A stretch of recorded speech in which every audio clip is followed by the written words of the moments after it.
Salmo 34, versículo 1 por diante, foco no 17 e o 18. Aqui o versículo 17. Os justos clamam e o Senhor ouve, e os livra de todas as suas angústias.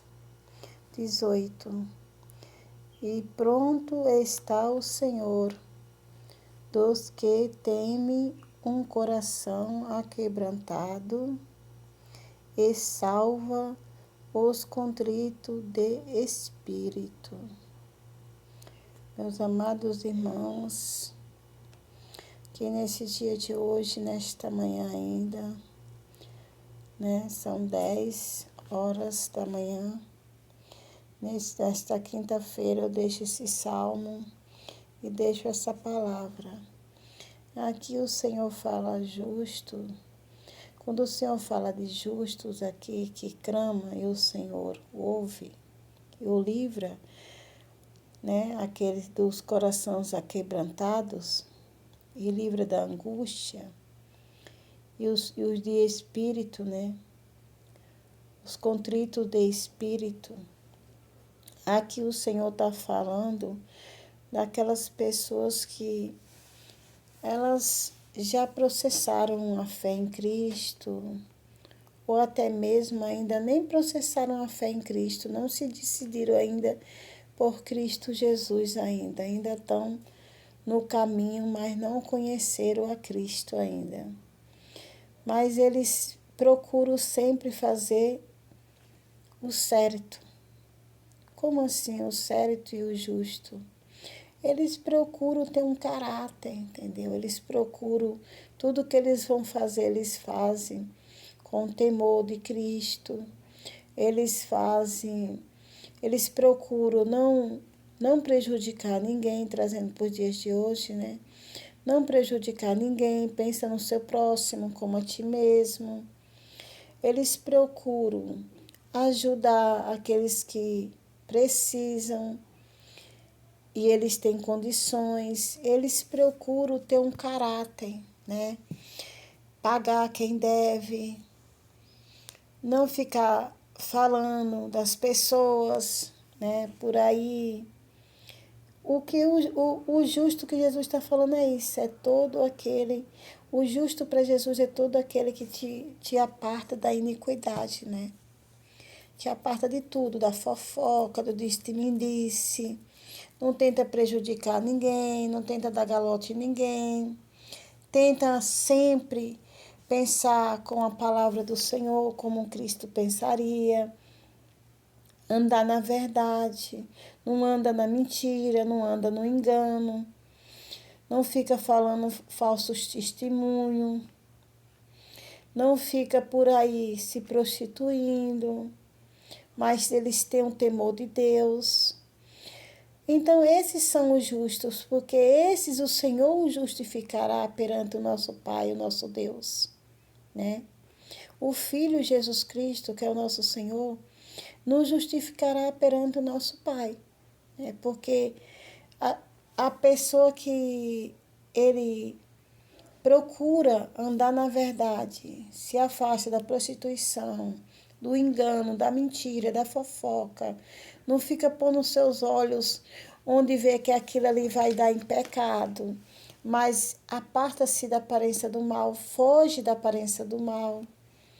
Se Jesus manda ir por aqui, ele vai por aqui, não vai por ali. Ele ouve a voz do Espírito Santo.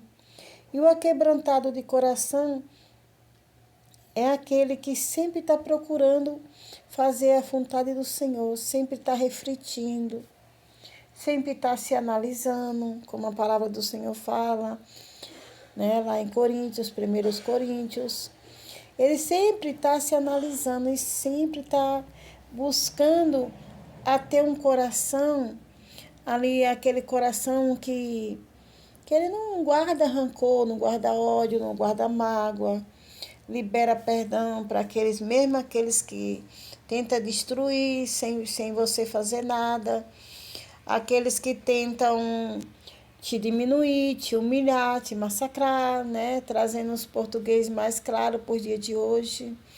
Mas ali ele guarda o coração, ele não leva nada para o coração dele, nenhuma mágoa, nenhum rancor, entendeu?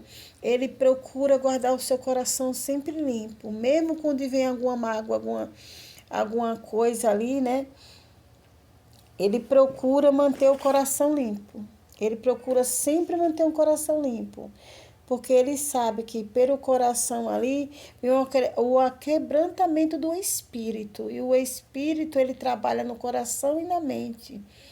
Mas se a gente tiver um coração sujo, cheio de ódio, cheio de mágoa, cheio de tristeza, cheio de rancor, não libera perdão para ninguém. Jesus ele não tem compromisso com essa pessoa. Não. Porque é uma pessoa cheia do eu, cheia do orgulho.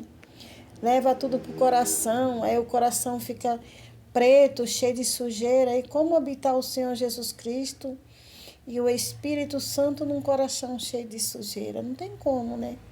Então nós devemos nos examinar todos os dias.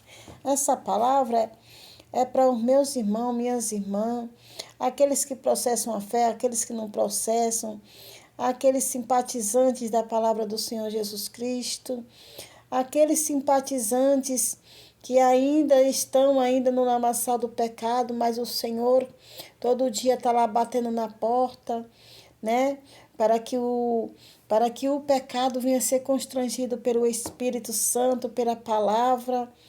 Então, essa palavra é para todos nós, né? Um dia, 20 anos atrás, eu estive assim, mas eu conhecia Cristo. E quando você conhece a Cristo, é mudança de vida, é mudança de caráter, você nasce de novo, de dentro para fora, entendeu? De dentro para fora, você tem nojo de tudo que é deste mundo, desse sistema pecaminoso, você tem nojo. Mas por quê? Porque eu sou melhor do que ninguém? Não, não somos melhor do que ninguém. Mas, porém, nós queremos ir para o céu, nós queremos viver na verdade. Eu quero viver na verdade. E quero que os meus amados irmãos que passem por aqui tenham esse encontro com Deus, igual eu tive, aqueles que não têm ainda, aqueles simpatizantes, aqueles que buscam ouvir a palavra do Senhor, que o Espírito Santo de Deus se revele. Que o Espírito Santo de Deus o confronte como me confrontou, ao ponto de ter uma mudança de caráter, até o novo nascimento, até o encontro real com Jesus Cristo, onde as coisas podem não estar indo tão bem, mas você é feliz porque você tem uma pessoa ali genuína que todos os dias faz você ali se alegrar na presença, se alegrar entendendo que o nosso lugar não é aqui, nós estamos de passagem, não podemos nos apegar a este mundo, mas nos apegar a Jesus Cristo, nos apegar à palavra, nos apegar e ansiar a volta de Cristo Jesus, porque Ele está voltando, meus amados irmãos. Eu deixo essa palavra para vocês, para mim, para que nós venhamos nos examinar todos os dias, em nome de Jesus.